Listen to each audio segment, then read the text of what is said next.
옛날 깊은 산골에는 해가 지고 나면 바람소리조차 낮아지는 마을이 하나 있었다고 합니다. 낮엔 그저 가난하고 조용한 마을이었지만 밤만 되면 사람들은 문고리를 한 번 더 만지고 아이들에겐 해진 뒤 우물가에도 나가지 말라고 일렀지요. 왜냐하면 그 마을에는 오래전부터 이런 말이 내려왔기 때문입니다. 산길 끝 안개 사이로 낯선 사내가 서 있거든.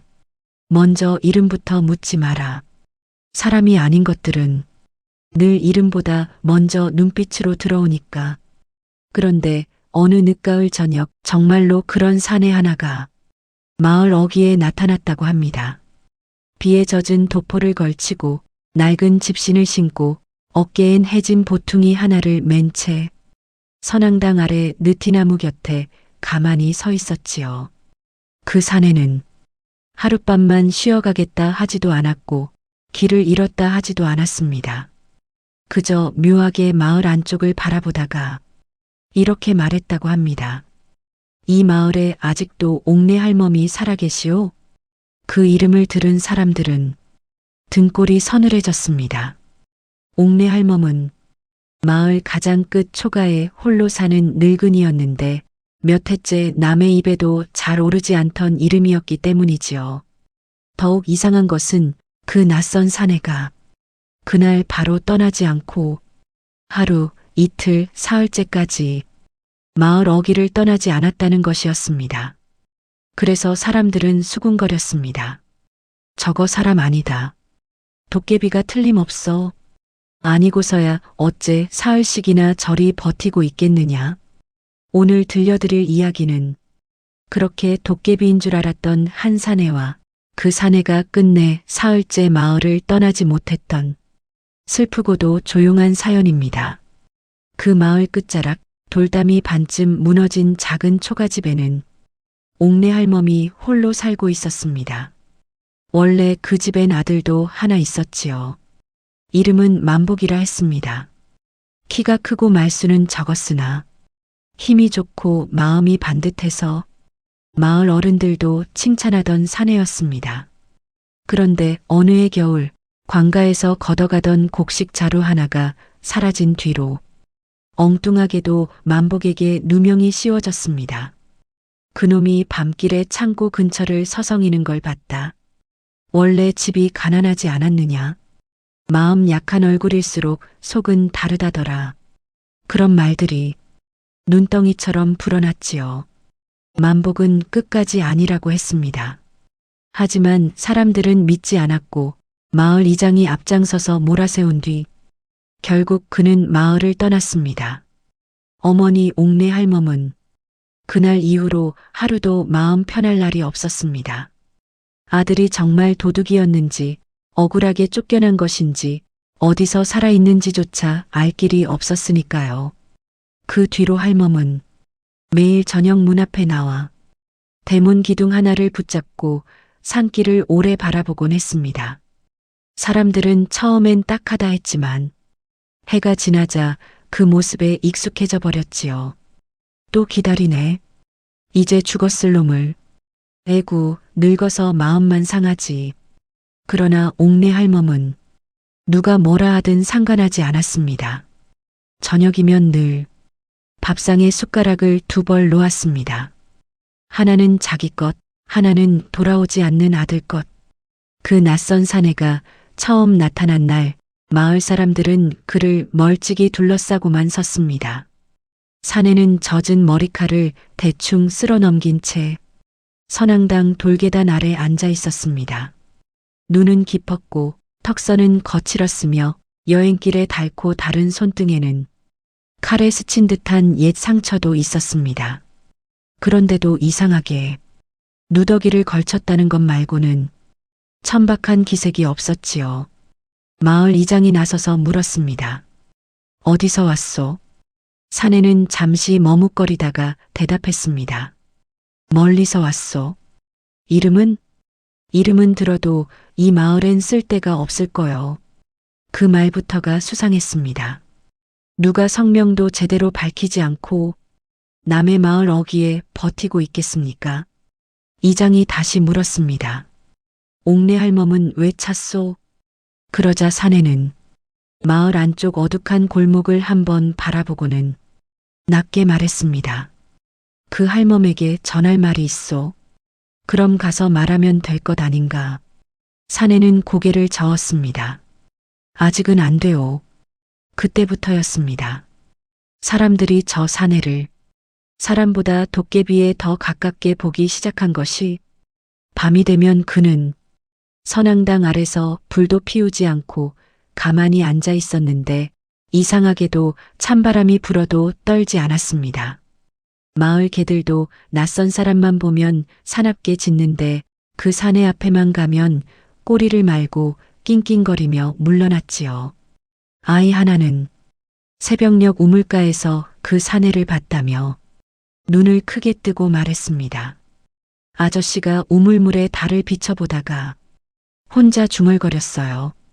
분명 사람 같진 않았어요. 또 어떤 안악은 밤새 비바람에 넘어간 장작더미가 새벽에 반듯하게 다시 쌓여 있는 걸 보고는 혀를 찼습니다. 사람이 저럴 리 있나? 도깨비가 장난친 게지. 그런 말이 쌓이니 이제는 누구도 그에게 가까이 가려 하지 않았습니다. 그런데 단 한 사람만은 달랐습니다. 마을 약초꾼 손녀로 사는 처녀, 연분이었습니다. 연분은 부모 없이 자라 병든 외할머니를 모시며 살던 처녀였습니다. 새벽이면 산에 올라 약초를 캐고 낮이면 마을 어른들 집을 돌며 허리 아픈데 붙일 약숙을 나눠주곤 했지요. 성미가 조용하고 눈치가 빨라 남들이 보지 못하는 것도 잘 보는 아이였습니다. 연부는 첫날부터 그 사내가 이상하다고는 생각했습니다. 하지만 도깨비라고는 믿지 않았습니다. 도깨비라면 사람을 겁주거나 웃겨 넘기려 들지 저렇게 지쳐 보이진 않을 것 같았기 때문입니다.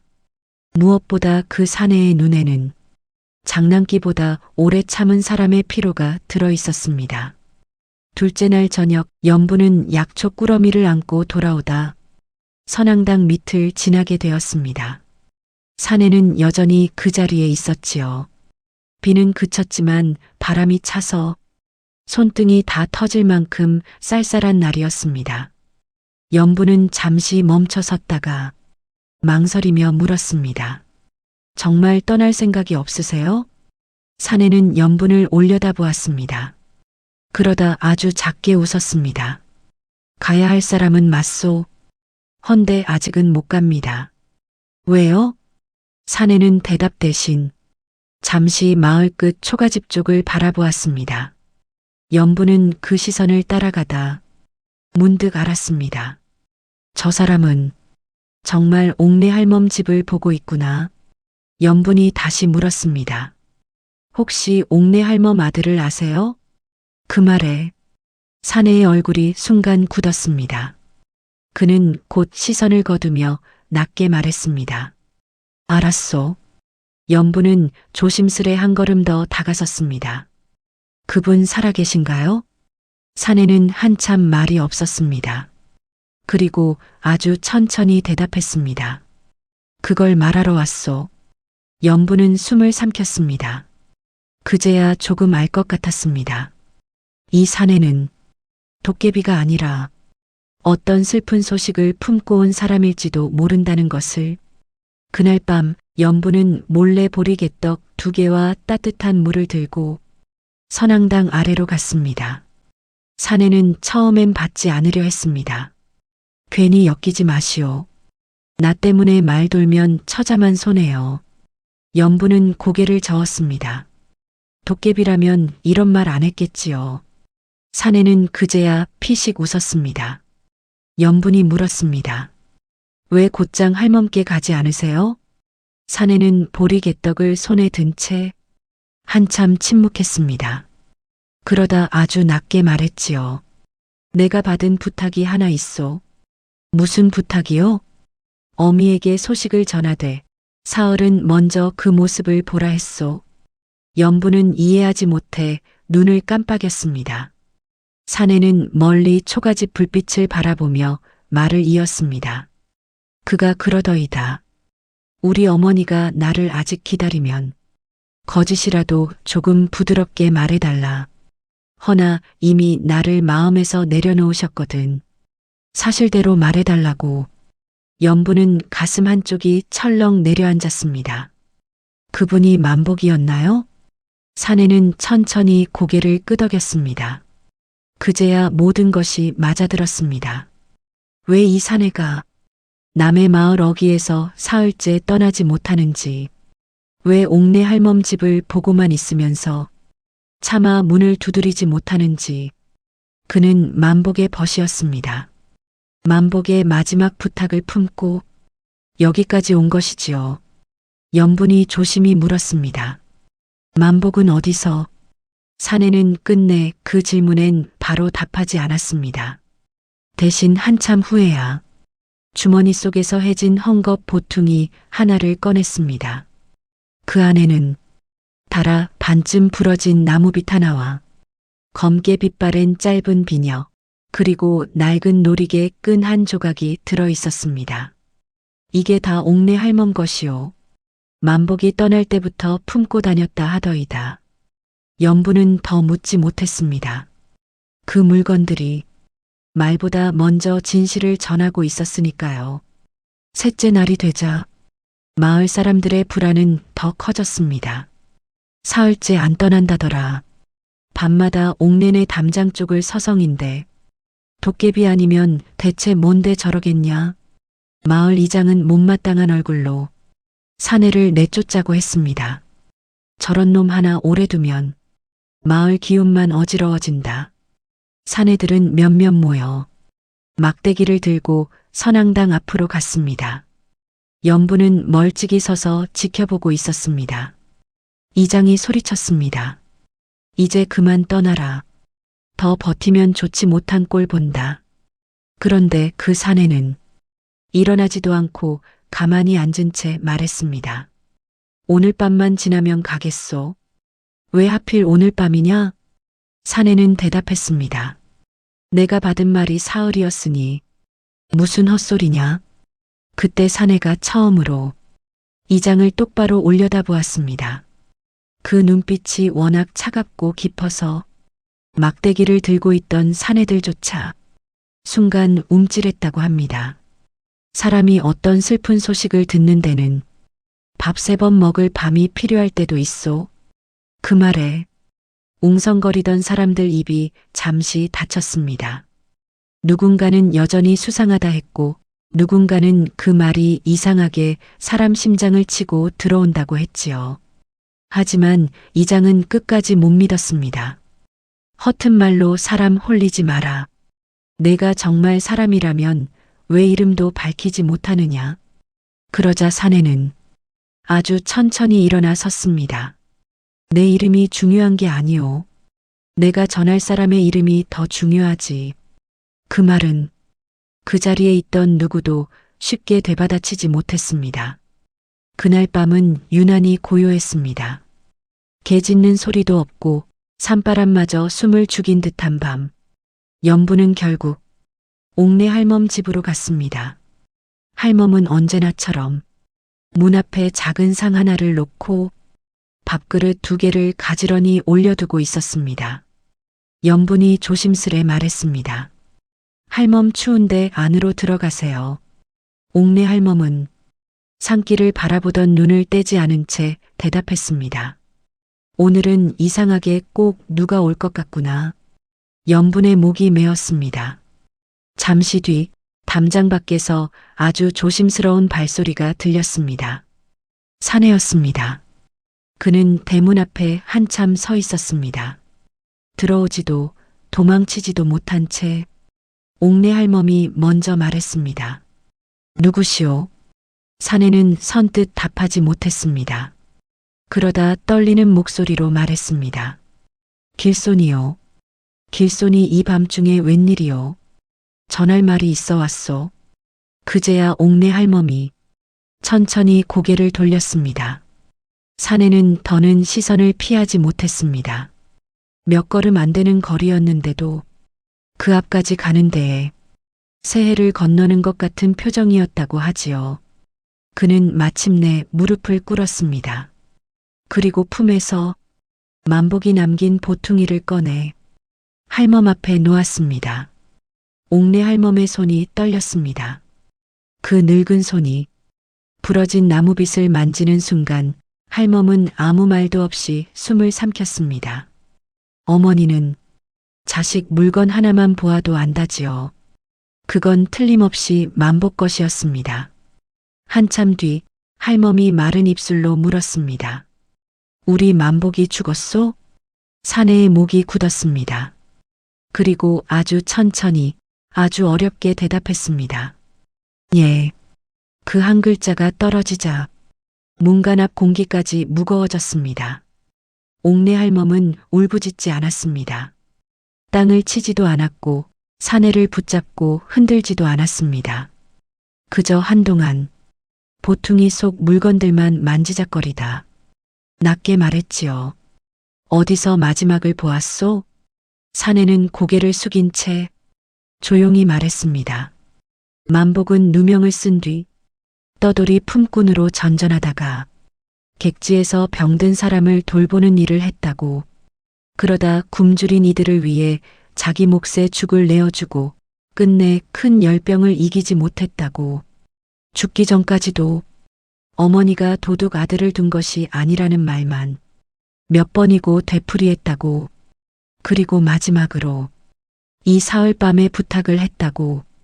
우리 어머니가 아직도 나를 기다리면 바로 말하지 말아달라고 했소. 마음이 너무 오래 한 곳에 묶여 있었으니 사흘은 먼저 보고 그 뒤에 전해달라고. 그 말을 듣고도 옥내 할멈은 오래도록 울지 않았습니다.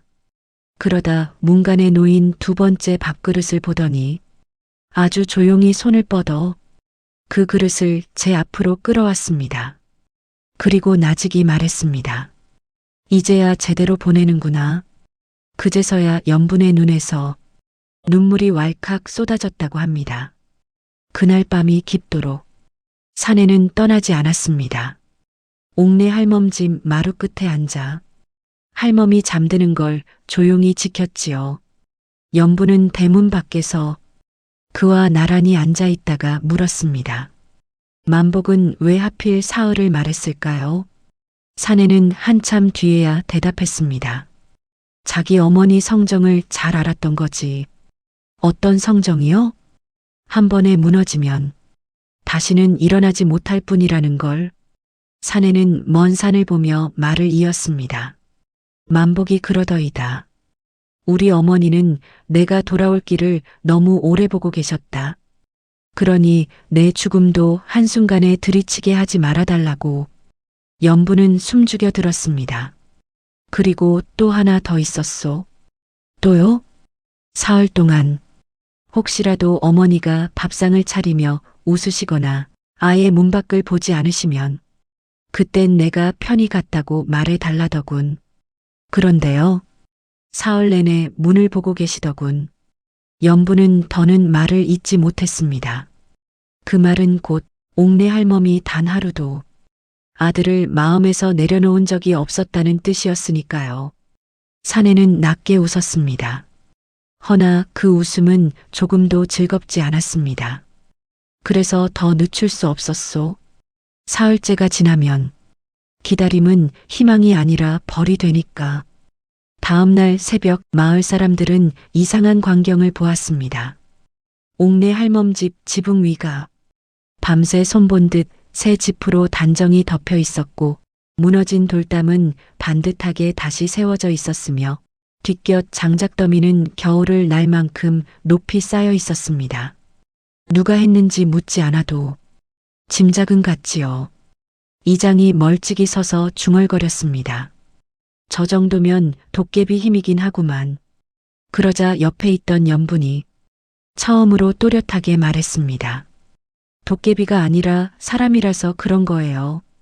사람들은 웅성거렸습니다. 연분은 그들에게 지난밤 있었던 일을 다 말하지는 않았습니다. 다만 이것만은 분명히 했지요. 누군가의 마지막 부탁을 지키느라 사흘을 떠나지 못한 사람이었어요. 그 말 한마디에 사람들 얼굴이 조금씩 굳어졌습니다. 그동안 그 사내를 두고 도깨비니 재수없니 마을 기운 흐린다느니 쉽게 말해왔던 것이 왠지 부끄러워졌던 것입니다. 그 무렵 사내는 이미 떠날 채비를 하고 있었습니다. 짐이라 해봐야 처음 왔을 때와 같은 해진 보퉁이 하나뿐이었지요. 옥내 할멈은 문 앞까지 나와 그를 한참 바라보았습니다. 그리고 떨리는 목소리로 말했습니다. 내 아들 마지막이 외롭진 않았소? 사내는 잠시 눈을 감았다 뜨고 대답했습니다. 아닙니다. 끝까지 사람 걱정하던 사람이었습니다. 할멈은 그제야 작게 아주 작게 고개를 끄덕였습니다. 그 한 번의 끄덕임에 사흘밤 내내 엉겨있던 슬픔이 조금은 풀려나가는 듯 했다고 합니다. 그 사내는 해가 완전히 떠오르기 전 마을을 떠났습니다. 올 때처럼 조용했고 갈 때는 더 조용했지요. 누군가는 끝내 이름도 모르고 보냈다 했고 누군가는 이름보다 사연이 먼저 남은 사람도 있다고 했습니다. 그날 이후 마을 사람들은 더는 그를 도깨비라 부르지 않았다고 합니다. 오히려 해가 저물 무렵 선앙당 아래를 지날 때면 누군가는 발걸음을 늦추며 이렇게 중얼거렸지요. 도깨비인 줄 알았더니 사람이었구먼. 아니지. 사람 중에도 저리 깊은 사람이 드물지. 옥내 할멈은 그 뒤로도 한동안 밥그릇을 2벌 놓았지만 예전처럼 문밖만 바라보진 않았다고 합니다. 기다림이 끝났기 때문이지요. 기다림 끝에 남은 것이 슬픔일지라도 끝이 있다는 건 때로 살아갈 힘이 되기도 하는 법입니다. 그래서인지 그 마을에선 오래도록 이런 말이 전해 내려왔다고 합니다. 사흘밤을 버티며 남의 슬픔 곁을 지켜준 사람은 도깨비가 아니라 사람 탈을 가장 잘 쓴 착한 귀신일지도 모른다. 허나 저는 압니다. 그 사내는 귀신도 도깨비도 아니었습니다. 그저 남의 마지막 부탁을 끝까지 저버리지 못한 참으로 깊은 사람이었겠지요. 오늘 이야기는 여기까지입니다.